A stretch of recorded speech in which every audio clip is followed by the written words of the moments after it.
Guys দেখেন আমার বাসায় ফড়িং আসছে, কত কিউট দেখেন, দরজার উপর বসে রয়েছে। ফড়িং গুলো সচরাচর গ্রামে ছাড়া দেখা যায় না। হ্যাঁ এই ফড়িং নিয়ে আমরা ছোটবেলায় আগে খেলাধুলা করতাম, হ্যাঁ, কত কিউট দেখো। বুঝছো? আমরা এগুলো কি করতাম আগে, এই যে এই ফড়িং এর এখানে এই লেঙ্গুরে হচ্ছে সুতা বাঁধতাম, বুঝছো? হ্যাঁ। সুতা বেঁধে এরপরে হচ্ছে ছেড়ে দিতাম আর ফড়িং উঠতো, এবং এগুলো আমরা অনেক ধরেছি আগে। আর একটা বিষয় সেটা হচ্ছে 90 দশকের অনেক লোক আছে, তারা চিনবে।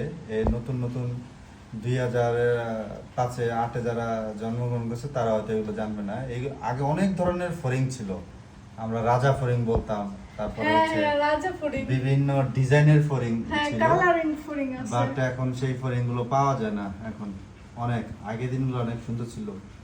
Guys Miss you. আমি অনেক দিন পর একটা ফড়িং দেখলাম, আমার যে কি ভালো লাগতেছে দেখেন। ওরা এখন না আমি একটু ছোঁয়া দেব আপনাদের সামনে। High high.